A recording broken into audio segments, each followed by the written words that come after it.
Mikolo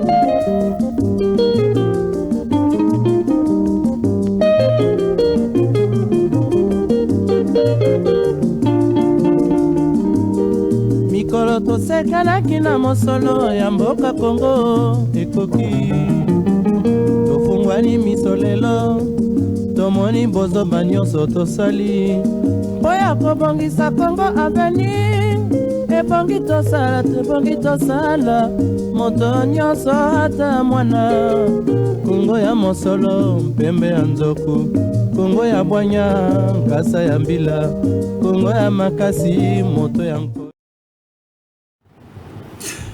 Très bien, merci mingi na balandi nyonso ya émission Totombola RD Congo, papa maman de Konyoso. Bazwara libako ya kolanda émission na bino ya mboka o ezali bongo na journaliste d'investigation moi na mboka Manix Luvunga. On est ensemble biso na bino.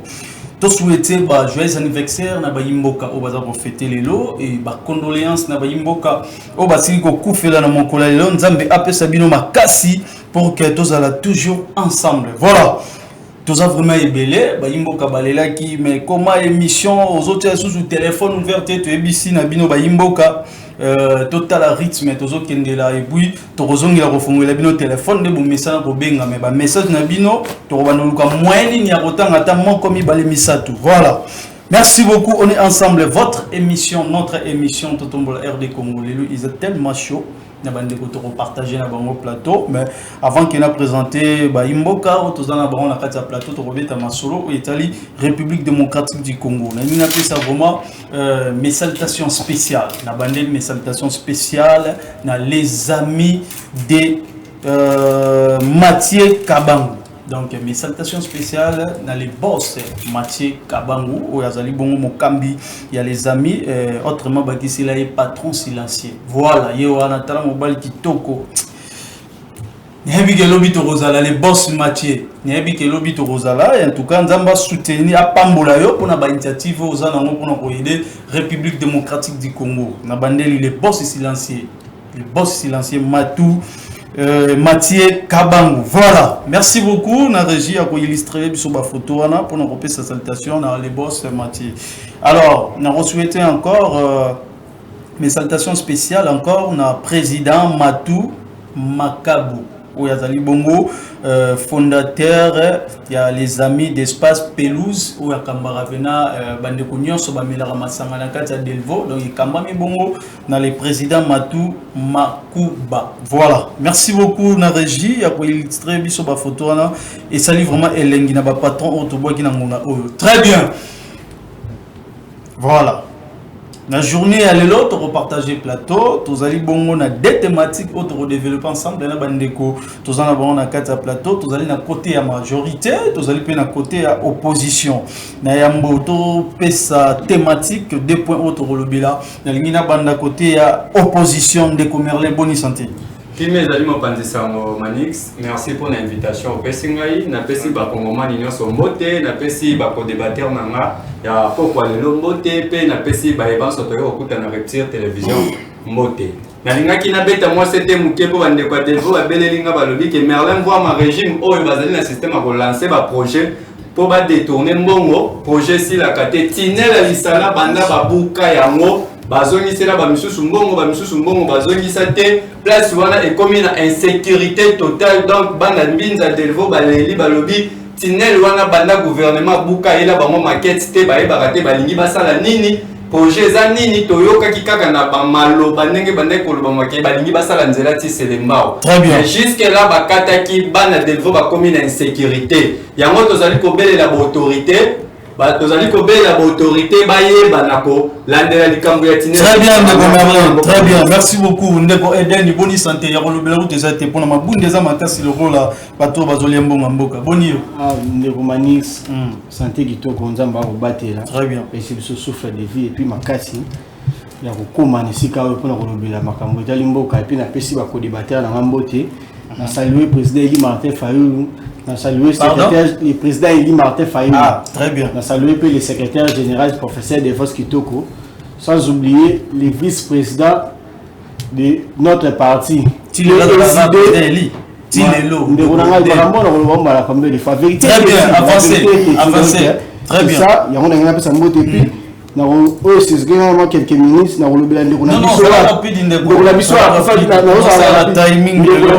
na Irlande babomaki ye na Dubain babomaki ye donc eza pasi ya limawa po biso toza na bato bayaki kosala coup d'état na mboka na biso bakangaki bango bazongisi bango na bamboka na bango respectif bakesala baboloko kuna yangi pasi po biso toza na valeur te na étranger donc nakobeta se te na bakonzi batala likambo banéglige yango te parce que Congolais nyonso on a droit à la respecter parce que très bien d'accord très bien d'accord merci tokei na côté de la majorité tozali la maître Billy bonne santé.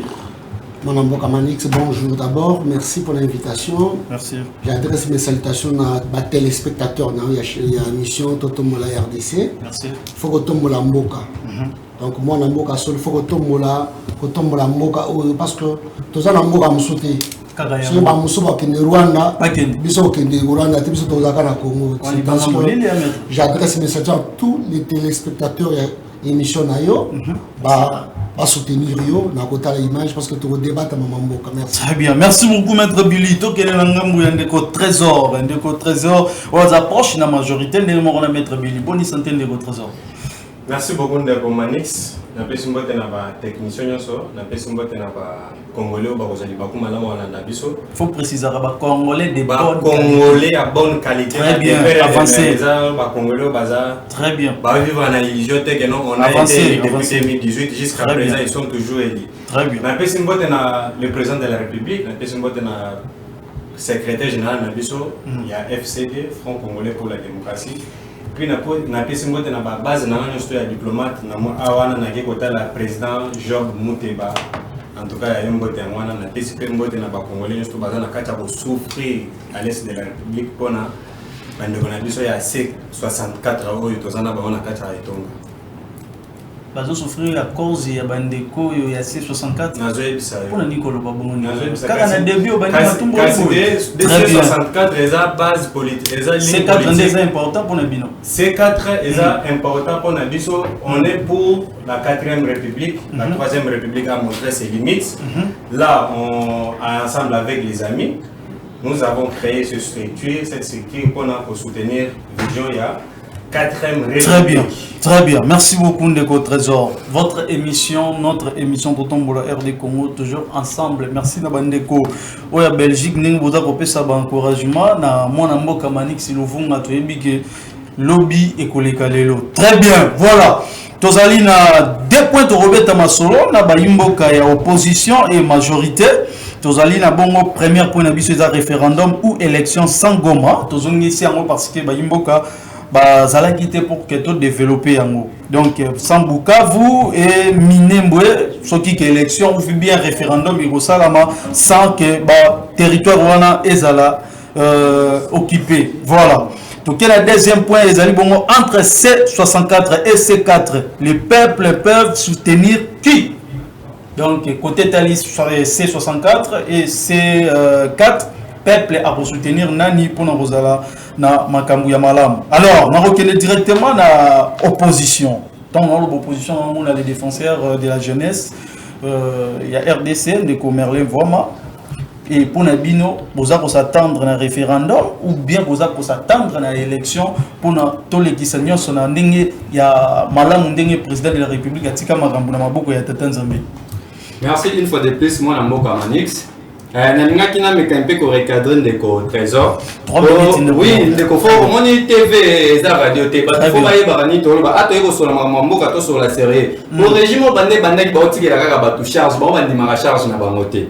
Ndeko trésor a lobby que au C64 eza opposition républicaine. Tozana to simbi minduki te tozo bundela buku di kunzi. Tozo la kaka article 64 o epesi ba kongomani nyonso droit ya bato o baningo tikala na pouvoir par force. Pe bato o bazali l'esprit ya ko changer constitution ya mboka na biso. Ayo ko beteli solo ya 3e république ndeko soko le 3e république échoué c'est que ndeko Félix pas échoué. Pour le moment il n'a président ya 3e république ndeko. Ya mo moniti bozo ke na ba parti fo école du parti et enseigner rabino. Ce qui école du parti ont enseigné bino te Rwanda wa obeta ba mbodi na kati ya plateau. Awa soko le 3e république échoué ozo comprendre que ndeko Félix pe na 7 ans ya sali a échoué na mandat na e. Merci na zonga pe na sujet. Ndeko Manix l'autre fois tozala ki awa na yebisa ki o déjà que Likamouya, référendum awa et zate. Bah Congolais déjà va s'exprimer, va s'exprimer combien de fois? Bah Congolais va s'exprimer par le béton ça la constitution, il y a 2006. Tout ça la constitution wana et pardon, il y a 2001. Tout ça la constitution wana et pesibiso o tozali lelo. Bah s'exprimer combien de fois? To tikali lelo comment to beta mela ya démocratie. Ndeko Félix ba yebisa biso ke bango baza pays parti politique démocrate ndenge to kaka IDPS. Ba l'exhibition démocratie.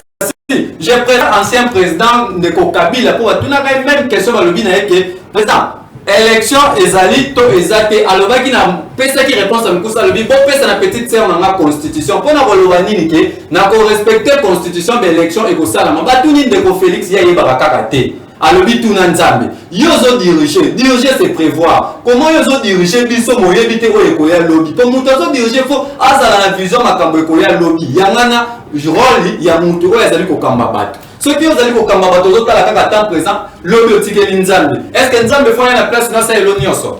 Tout ce qu'on fait, ça Nzambe va charge. Il y a un autre lobby, Bisson en C64. Et sa plateforme électorale, t'es pour se tromper. Bisson, tu es en C64. Pour C64, épais si tu pouvoir. Il y a article 64 épais si tu pouvoir. Il y a côté les mélages de tension, il y a ma il y a pour ma démocratie dans le Congo. Tolingi démocratie pour fêter. Nengo ancien président Joseph Kabila a salé alternance dans Ndeko Félix. Tolingi pen Ndeko Félix a préparé d'offrir naé au hier pour préparer le sous ça à nini. À ça alternance pacifique na balimbo ka opposition poto la qui sa côté ba faille naé zala qui to mekampe ko bonisa. Ceux qui va pesi ba congolais mai. Ba pesi congolais classe il y a 100 personnes par classe. Il y a 100 élèves par classe. Tozo 5 appel président Moussa Koya ko pesa ba congomais Moussa. Président Moussa Koki Koya ko pesa ba congomais sécurité. Banda 2022 ba territoire na biso ezala occupé par ba rebelle. Wapi force ya gouvernement. Wapi bango. Si on robeta li sur le référendum de koto zonga makambo eza sérieux. Constitution ezali kopekisa que tout ça là référendum lorsque pays parti moko ya pays ezali occupé par ba rebelle. Donc biso tozali ko s'attendre na élection na suki a mwana mboka manix tozali ko s'attendre kaka na élection. Soki élection salamité mwana mboka Félix Tshisekedi a préparé atika pouvoir. Très bien. Très bien. Ba mboka ya C64 o bazoli ko rotcha mulungi na kati mboka. Très bien. Tokeye pande ko Eden Mkoko de Eden. Merci. Vous allez s'attendre à un référendum ou élection pour l'opposition. Vous allez faut tous jouer dans le dialogue. C'est ça. Alors, avant que tous ne pas là, il faut qu'il y ait une majorité. Très bien, tu ne veux pas mettre Billy. Mettre Billy, est-ce que par exemple, de côté tel référendum ou élection, Sangoma, Bukavu et Minébou, est-ce que Binope Bozou, Gabo Sala, il y a juste la pression à Bango ou comment? Ok, merci d'abord pour la parole accordée. Nous avons mise au point envers Merlin. Merlin, nous avons que C64 est allié opposition républicaine. Mais ça sonne. Nous avons faut voir la honte dans les médias. Parce que dans ceux qui, au taille de la composition, il y a les 35 signataires. Oh, il y a Bouzo Banabine à 64 wana. Tu vas retrouver que dans 4 wana, au coup, tu as 7 Kikouni. Au coup, tu as Ndeko, oh, il y a représenté qui Matata Poni. Au coup, tu as Batu ya Moïse Katumbi. Dans zone chose qu'on a lié à Kala, on va retrouver que Matata Poni, n'a Ndeko 7 Kikouni, Kikouni Azali, porte-parole à sauvant la RDC à Joseph Kabila. Maintenant, nous avons une opposition républicaine. Une opposition républicaine, ça va être mais dans le cas de 64, vous pouvez retrouver Nabatu Oyo, Bazo courtiser na Kabila. Matata Paul, Azana Kabila, Seth Kikou, Azana Kabila, Katumbi, Azana Kabila. Maintenant, comment tu peux appeler ça une opposition républicaine? Ils ont sonné. Dans un article 64, oh, nous avons brandir. Mais tant que vous avez alinéa premier, beaucoup de gens alinéa 2. Et le bin alinéa 2. Avant, nous avons article de la Constitution 64 et 63 et le bin. Je vais vous lire ça. Très bien. Chaque Congolais a le droit et le devoir sacré de défendre le pays et son intégrité territoriale face à une menace ou une agression étrangère. Est-ce que na kati ya bande konabino o ya 64 aussi yoki ba mususu ba condamné agression rwandaise? Une question que je vais te poser. Na kati na bino, na famille na bino ya babuso ba na bino ya 64. Vous en abattu oyo bazo vivre sous perfusion à Kagame. C'est la Sony. Je vais encore corriger certaines bêtises que tu as parlé. Tant que le bateau, 3e République a échoué, c'est que Félix a échoué. Mais non, il faut d'abord consommer l'histoire. 3e République est bandicant. Et quand nous voulons que 3e République ait changé, donc dans la 4e République, parce que Fatih Tamwaya Kouti va faille, il y a 3e République. En connivence avec cette maudite constitution que vous voulez sembler défendre. Vous voulez défendre et le Komoko Oyo, Batu Oyo, Bavanana Kabila. Entre autres, chez Okitundu. Azor Nabino constitution qui na Rwanda, na mille collines, Batanga qui yango, Babakisi Bouzo Banabango, ne ba yo pesa biso yango. Frère, tout ça sérieux. Voir un jeune, on se prétend être défenseur de la jeunesse. Bon, nous allons réfléchir sur une question très importante de la Constitution. Très bien, je t'ai déjà mis. Constitution, sur le plan juridique, Constitution sur le plan anthropologique, sur le plan sociologique. Nous sommes réunis, Constitution, la langue commune, il y a peuple congolais. Mais puis, le temps, nous avons sur le plan juridique. Martin Fayoul a changé pas en Pamba. L'année passée, à Bimisi camp de la patrie. Avant le camp de la patrie, à Kabila, a signé accord na Kabila. Dans le mois de mai, arrivé au mois de juin, à Saline. Mais Maître Billy, récemment, président Eli Ndenge Bamoko Baimboka s'il vous plaît. Ndenge Baouteki Kokuta Nandeko Fachi, président de la République. Alors qui Camerounais, tant que qui rencontre, on a interview que non, sur Camerounais, non, parce que pourquoi? Parce que Martin Fayoul a un constant en politique. Très bien, merci. Constant en politique. Très bien, merci beaucoup, maître. Toi qui es du côté de l'opposition, de Kweden Mukoko. Merci beaucoup, Ndeko Manix. Quand tu as la mboka, tu as la pour la bisoki. Tu as la mboka pour la banana biso. Donc c'est très important, on doit marteler sur ça. Très bien. Et puis la moni, tu vas s'agiter. 3 minutes de quoi. Tu vas mettre bilan tout ça à 5 minutes. Très bien.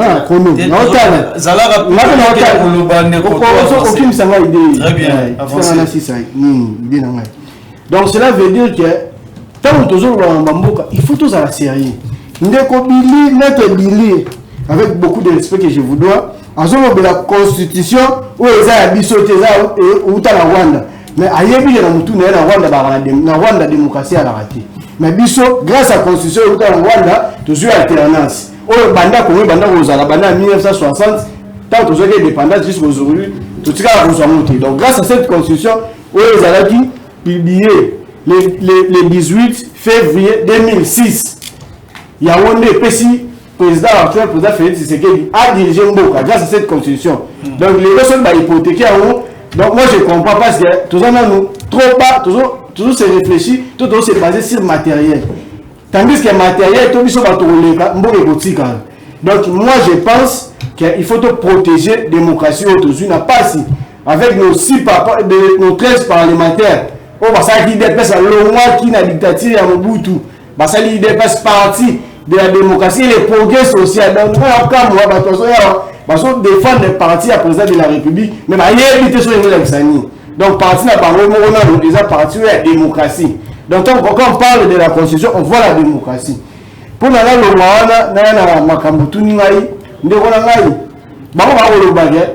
président dit que c'est instable.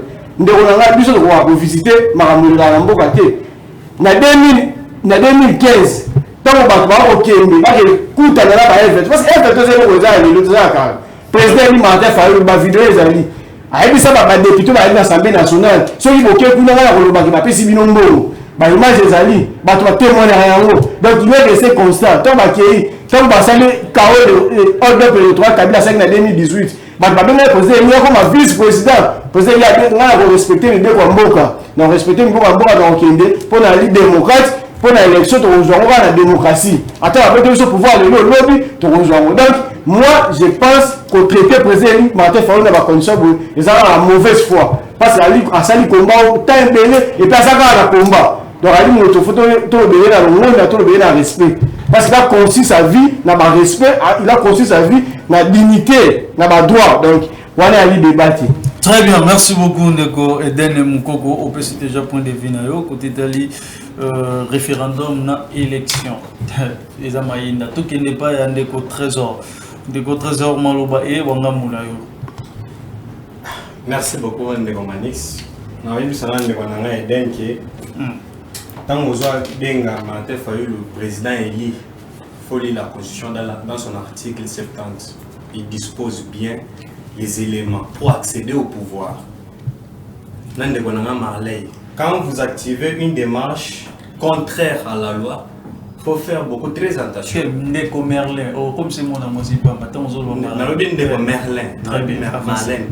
Merlin. Très bien. L'article 64, cet article a des alinéas. Bon, naïbi de temps binomo botanga qui n'a article pour le but que notre commissaire 64. Vous pensez à quoi? Parce que peut-être le président a bien basé la constitution au dernier, n'a pas sûr comme ça au PSA Bango. Ah, Ndeko.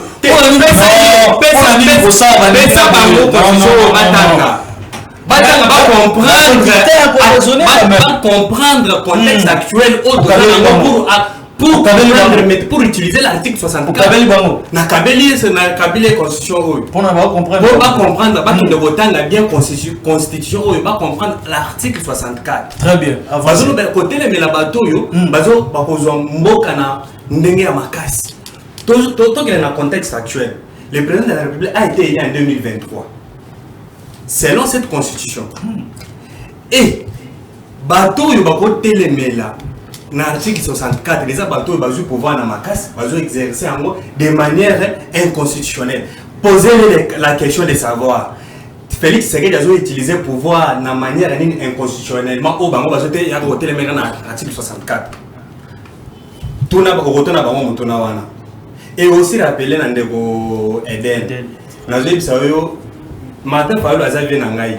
Mais ce vie-là, c'est un éternel contradicteur. Donc, violence a une contradiction toute sa vie.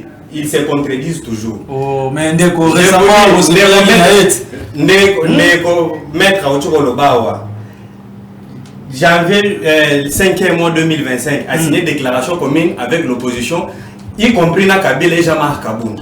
Vous comprenez? 2 mois après, Ndeko Kabila tika AFCM 23.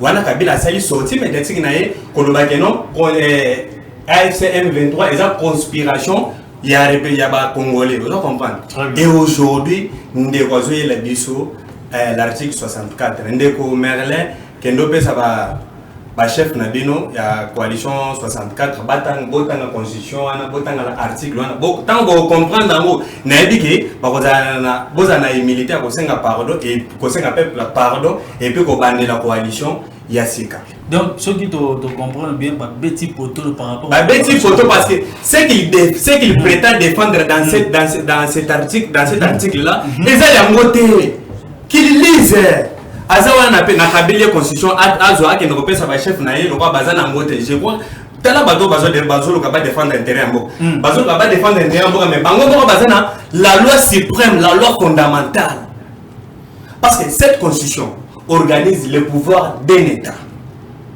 Très bien. Vous comprenez? Cette constitution organise un pouvoir d'un État. Comment les pouvoirs sont répartis dans cette constitution? Bon, ce qu'on va prétendre, comment diriger le lobby. Ils vont nous diriger avec quelle base légale. Selon cet article,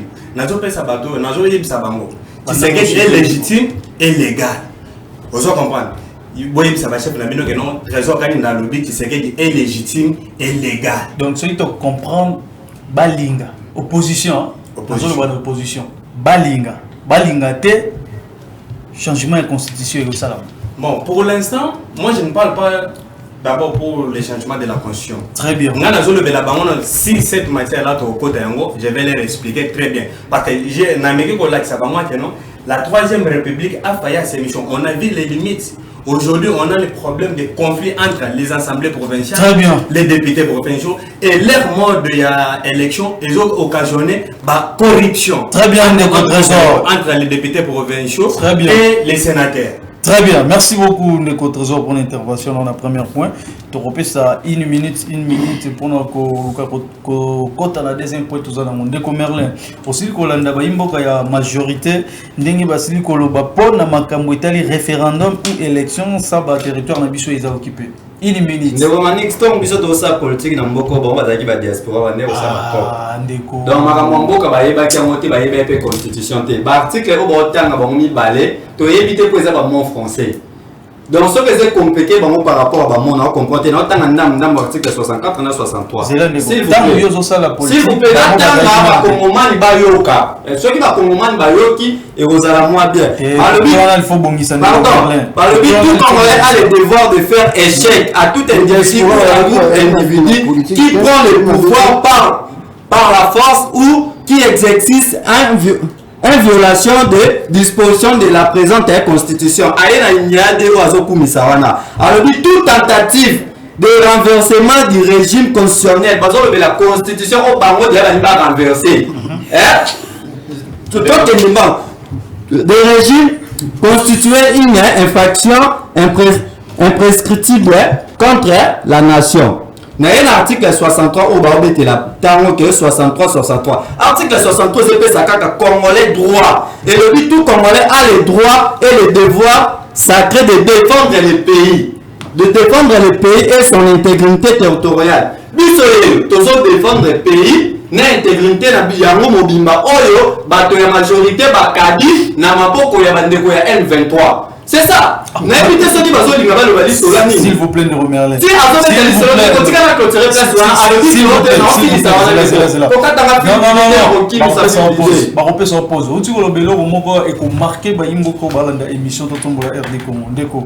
Majorité de ACD par. Mais Akadi pour partir sur la M23. Comme Konzambo Katon prêter serment Congo n'étendit dans mon bimba. Attends 1 cm ça va ma rebelle. Na sens soit les on a lobé si pour le moment Congo est mon bimba.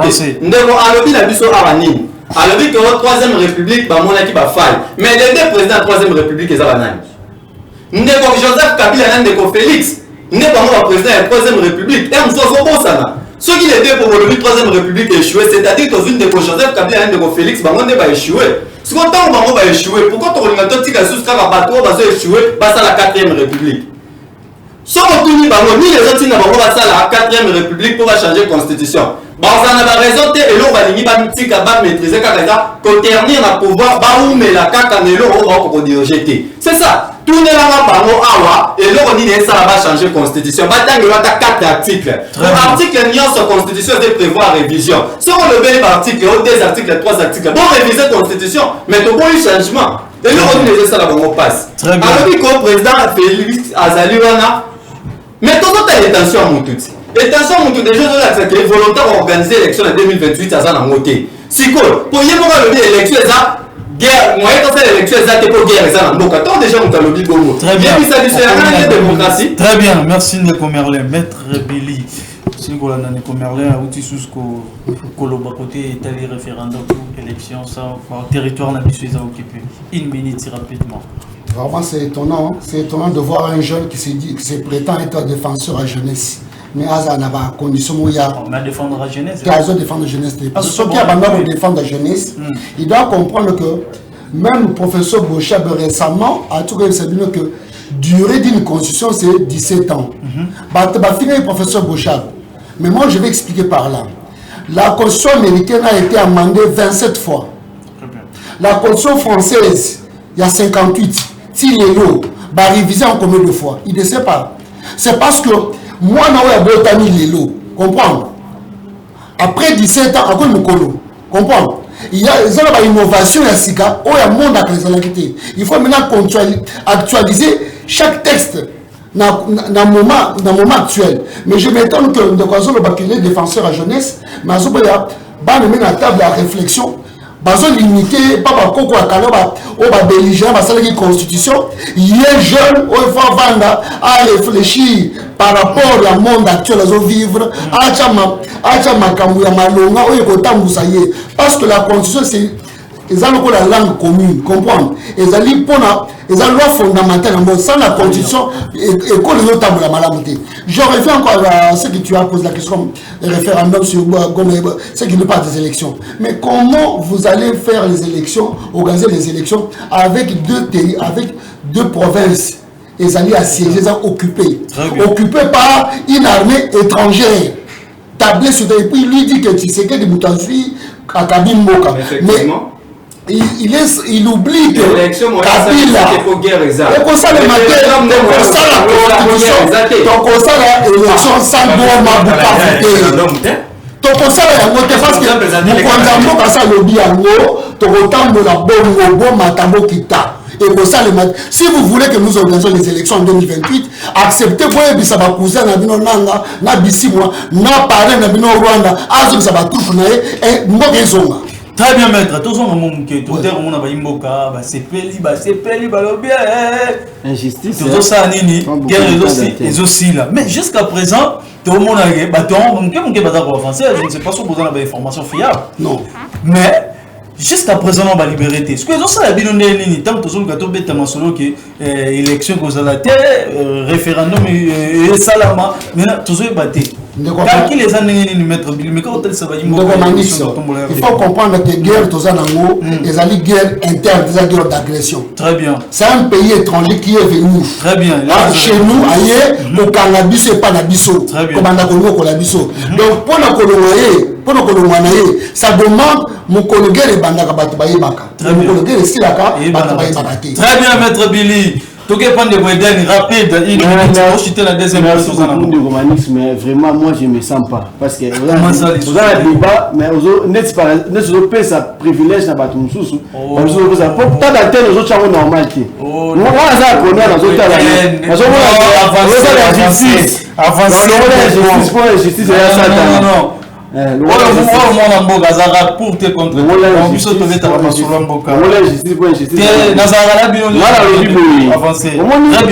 tant ça la débat il faut tous avoir un argument solide.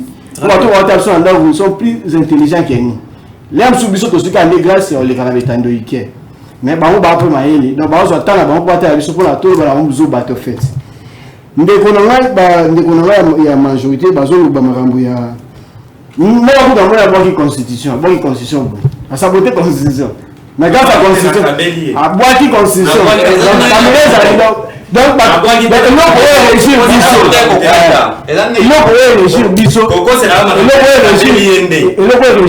mais à ça on a légèreté donc ceux qui ont la légèreté moi je le comprends par exemple mon boutiste bana ba mobutu donc ba message dans la lix donc ko tika lix et on peut monter ma passe donc ce n'est que normal il y a yo caméra zali ba bona ba image voilà ceux qui ba bona ki ba mona ka kabela ceux qui ba bona ki pour la révision constitution yo mo ba pesi probabilité à révision ba réviser ba article les ali très bien voilà sur l'article 219 aucune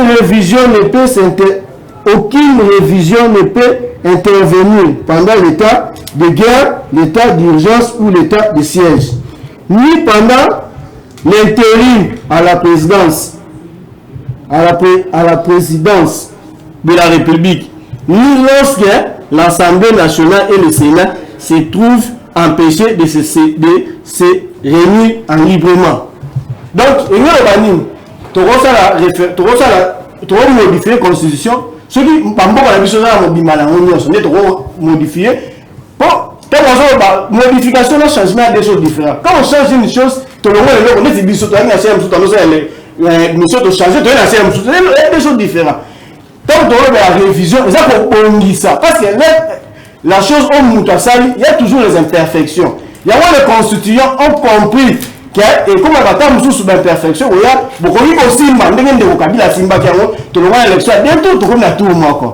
Mais ce qui me fait très mal aujourd'hui parce que dans ce moment majorité de Kabila va le mort. Parce que dans Kabila, ce qu'on a sorti médiatique, il ne parle pas de la constitution, il parle des accords. Ce qu'on a président Tshisekedi, il ne parle pas de la, il ne fait pas même qu'on parle de la constitution, il parle des, il veut changer la constitution, on ne sait pas comment. Parce qu'aujourd'hui, ce président Tshisekedi a sali l'élection en 2018 et pardon en 2028, à l'horaire antique à la président, à la président, à l'horaire antique à la sénateur à vie. Donc, presque on va nous épuiser. Parce que tout le monde a un Mboka, Obama commence à faire la conférence, le président de la Mboka de la conférence. Donc, on va la bibliothèque. Mais,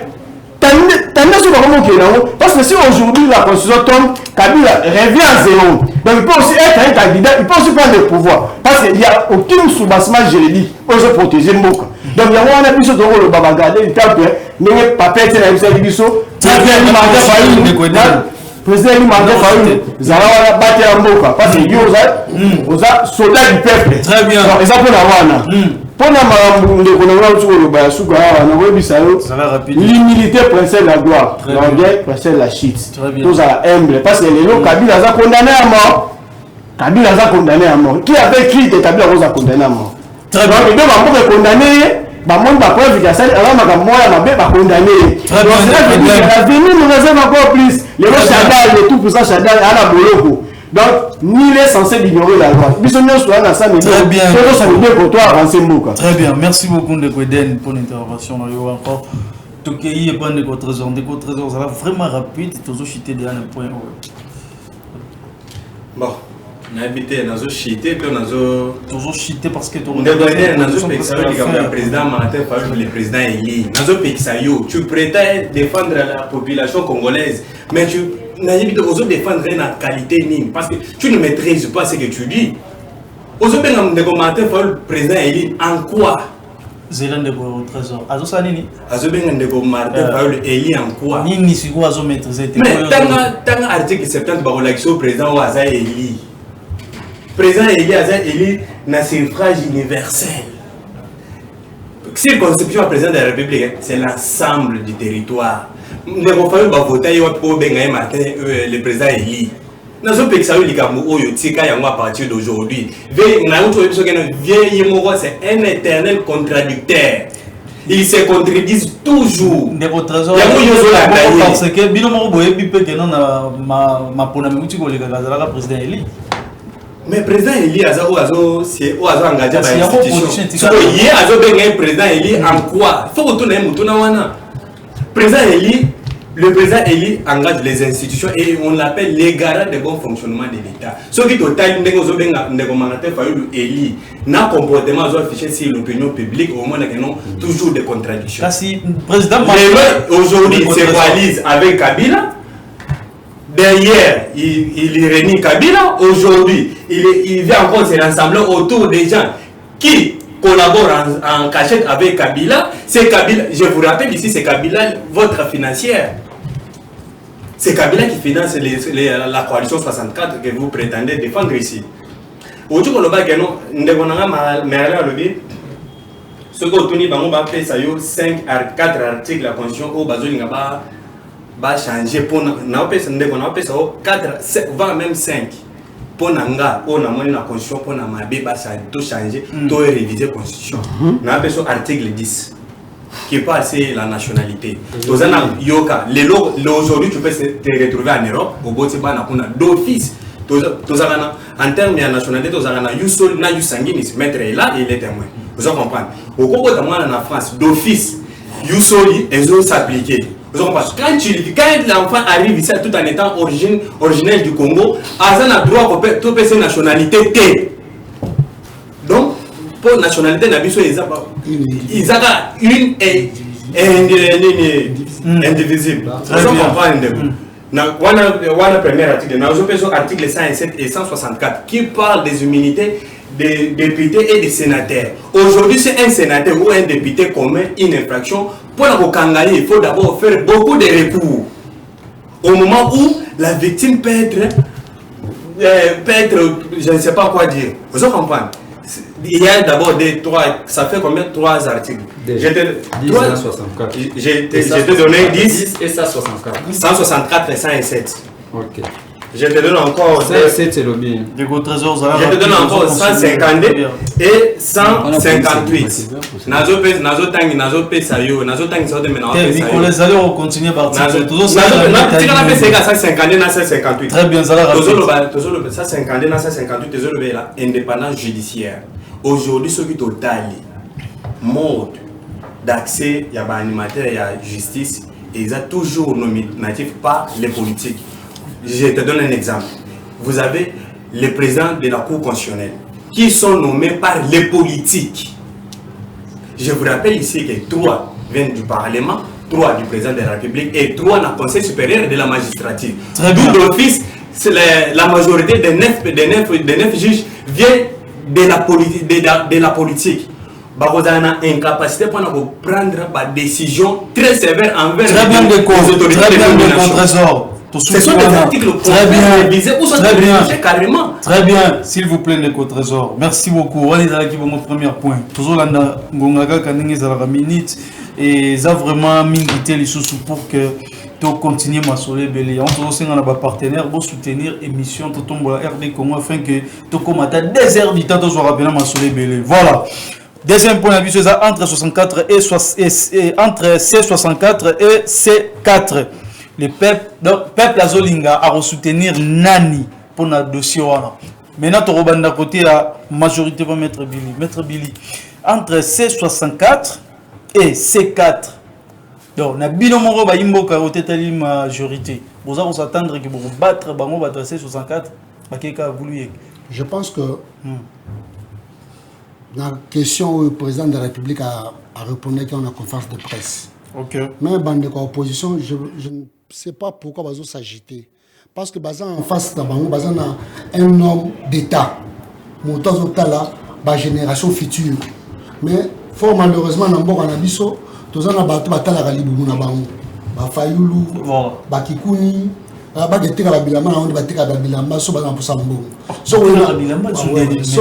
politique, la vie politique. Pour l'intérêt pour la nation, il faut avoir toujours l'image d'être un homme d'État. Pour un homme d'État, c'est celui qui se tient au-dessus de la montée pour atteindre l'horizon. Place peuple à Okene lobby. Mais article 5 de la Constitution, il peut pouvoir le peuple. Le président de la République a dit que non, tout tout le peuple. Très bien. Il faut tout le peuple. Peuple, au lobby, il y a yende mukolo pouvoir na yi yende mutapesa ka pouvoir biso bato C4 tozana peuple lokola bango balobi ke bazo s'organiser pour banda ko sala ba marche na bango mais ba bosa na teke na mboka oyo muto ya mobiliser ba citoyen ba na balabala lokola UDPS asati et le président de la République la muka salala kala la muka ese kufa kala la muka lisusu la muka donc moni Vieux Martin azali bon en tout cas aza illusionniste comprendre parce que la muka ba bemba balongwa ba kaltumbi balongwa atika na Vieux Muzito mais tellement qu'il se comporte mal dans le moment cachette Muzito sanza le peuple dans sa vie et pour faire la na petit na epenge wazo potana potana vie comment basangani pena ba dos ndombas mais dos ndombas ami bendanelaka et puis ba yesu ko sangana c'est comment ya makasi na c'est bino ba imboka ya opposition boko ebati na bandi na ko lobake mokonza mboka nzamba o mise na bokonzi parce que le bibi était un homme d'État voit les générations futures. Est-ce que yo moko zoloba ba opposant est-ce que on appelle ba homme d'État ceux qui Martin Fayou dans le micro, ngai. Comprends? C'est qu'un homme d'État Tarali Boumounaï. Comme si le peuple congolais dans la réflexion, pour le peuple congolais, pour animer au salaire, il faut un sac à l'eau qui est à $5, sac à foufou qui est à $2, ou un niveau que non. Nous devons aller à zone de Bassa de la Babalaba en Alola. Comme nous sommes pour savoir une émission, à bout d'un embouteillage. Nous devons aller. Yeba ke mboga etambola malamu yeba ke soki boke na lure ya marche beaucoup ta na biso pe to kubima na balabala maître zonga na momuke mboga ezotambola malamu papa zonga moke monite lobby na modi na ne dimi to juste lobby to acquérir santé ma vie na Congo na 18 ans ya bandeko batikaki Congo raison combien d'appareils. Mais l'autre, tu as le 5e appareil. Dans moins de 2 ans. L'autre est en Ah, ok. Très bien. Merci beaucoup parce qu'on reconnaît que Mogo est en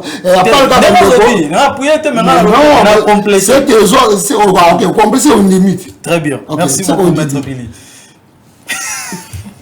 Maître silence et côté à Makassia.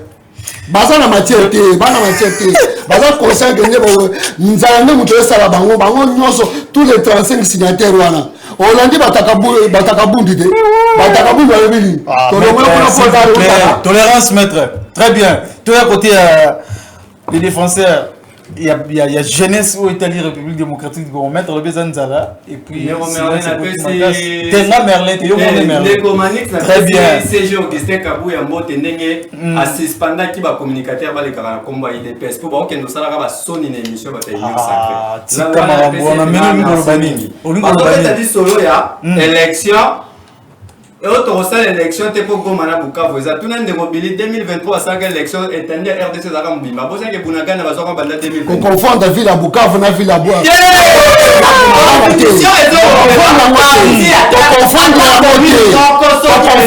circonscription électorale na Bukavu les amis donc il faut dans la réflexion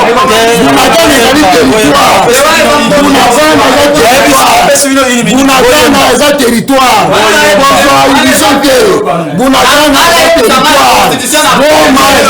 capitale la province. Bukavu est la capitale la province. Goma est la capitale la province. Très bien.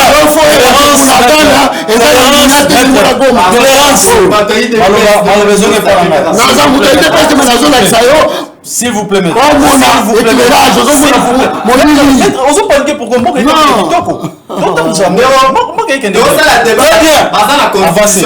Très bien.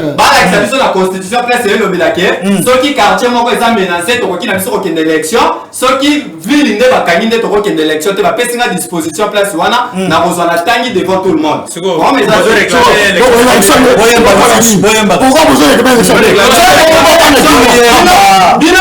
la jurisprudence.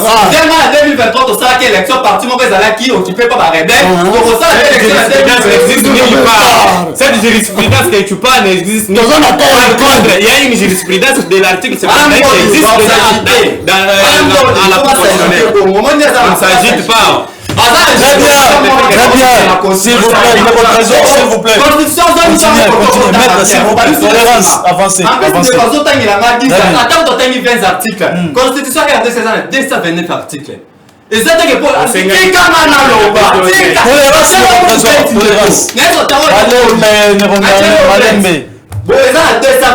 combien t'as pas même majorité pour réviser. Soit qui t'ont commis un moment, mboke zoni mobimba. Bon réviser la bino ta 10 articles, 30 articles, muta petit bino azate. Mais biso to boinde changement ya constitution. Pour les 10 articles, ya mo ngeo changer constitution 229 articles. Ndeko comment ça sonne na plateau boy pour nani? Hein? Bon ça la sonne na plateau boy pour nani? Et là va 229 pour na kaka 10, on a ça 30. Bon quand on réviser 30 articles, moi te pour réviser, moi pour ya ka changer 229 nyonso. Très bien. Très bien. Maintenant, on chute, on a rapide. Très bien. Zala rapide. Ndeko Fayou la sali balié belé. Bongo Nandeko Fayou, Nandeko Félix, Nana sali balié belé. Il y en a ici pour aller ma politique. T'as pas de calculer. Banda la G7 rassemblement. Aïe la Lamuka. Après la Muka, bah c'est là la terre. C'était minute. Banda combien de temps rechuté? Na yeka na likambu ya C4 wana zolo bana bengi ba kongomani nyonso C4 ya mo bebisi ba ndeko na biso bana basi forme. Donc opekisi bino boko ta na makambo ya C4 wana ya mo bebisi bana basi forme ze loko ya mabe. Ba Congolais ya malunga ko ba ya na C64 ko ba défendre ba union so ba za l'intention déjà mabe. C4 na ba. Très bien, merci beaucoup les Congolais. S'il vous plaît, s'il vous plaît. Il faut voter C64 alinéa premier. Il faut voter C64 alinéa premier.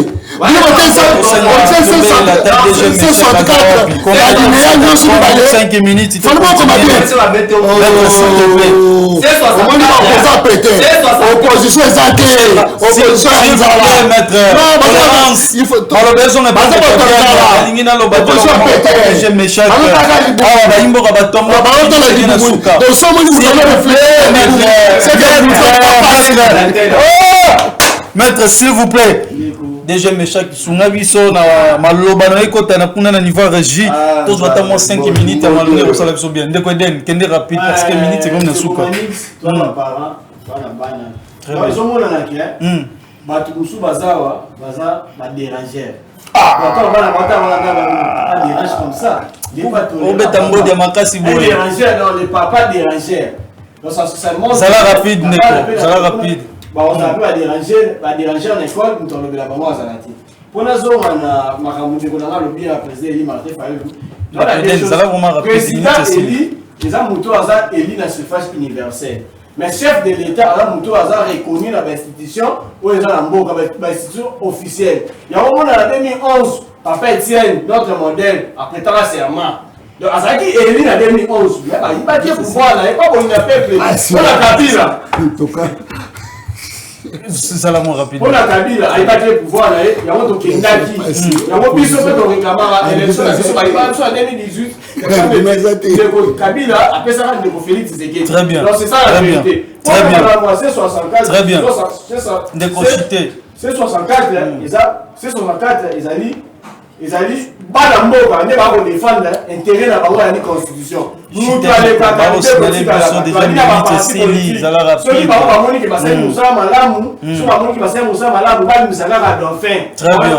est claire. Très bien, très bien. Ndeko, une minute. Déjà, va signaler sur la région. C'est 64 défi. Attendez, parti mon na conférence na bango ba tu il y a pas longtemps. Une petite vidéo place va condamner que agression rwandaise. Ceux qui quitte les plateaux. Ceux qui singa place bango na mboka. Ils se prétendent pas ça là-bas na mboka. Merci, condamner agression rwandaise. Merci.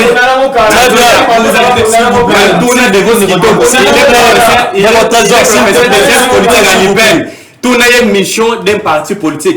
La mission d'un parti politique, c'est pour conquérir le pouvoir, les garder le plus longtemps possible. S'il vous plaît. C'est ça maintenant. Vous agitez pour rien. La question des élections au moment propice.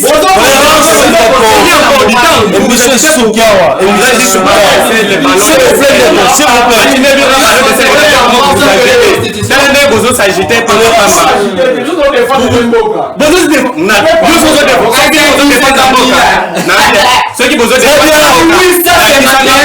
condamner à une petite vidéo pour condamner à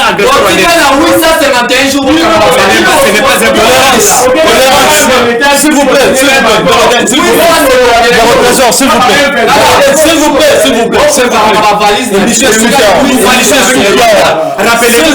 en 2000. Voilà. Émission la bino Totombola RD Congo et bon il y a numéro 003 il y a semaine tu es piqué to Rosala peut-être Rosala kaka Sokinzambe azongite toza toujours ensemble la biso na bino. En tout cas, merci beaucoup na équipe technique de Dakina Simon, na moni Ozé Kabeya, na moni Serge Poutou, na moni Mosei chef. Il y a des stagiaires en tout cas, boulot malam vraiment, et Bénédicte et Miradi, je vous salue vraiment et je vous aime beaucoup, vu que vous savez que vous kitoko. Vous avez un peu de balé, mais vu que vous avez un souka. Maître Banda de Mbote Mbang, na okata mo pena. Mes salutations à mon ami Pati Maemba, parti de l'Europe, Mokolo Asbel Bolingope Bamoko, et puis je salue encore ma belle épouse pour toutes ces bonnes choses qu'elle fait pour moi. Très bien. Dès vos trésors, allez rapide. Moi, joyeux anniversaire à mon épouse, Deborah Kabeya. Joyeux anniversaire à maman. Merci beaucoup de sa part.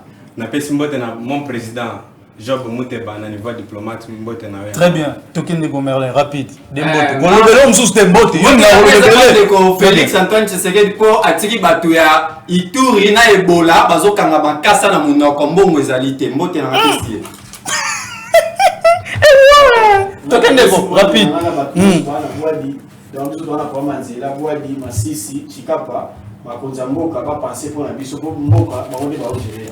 Très bien, merci beaucoup Bisona Bino, on est ensemble toza fait Rosalara Kaka. Merci na mon président Maître Lan Mandundu ainsi que honorable Patrick Nzuzindobi.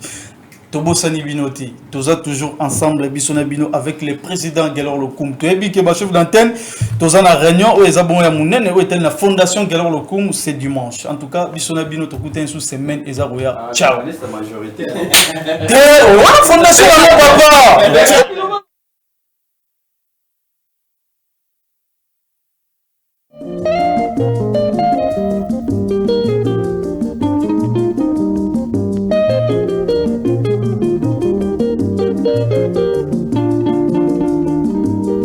mikolo tosekanaki na mosolo ya mboka Kongo ekoki tofungwani miso lelo tomoni bozoba nyonso tosali mpo ya kobongisa Kongo aveni ebongi tosala moto nyonso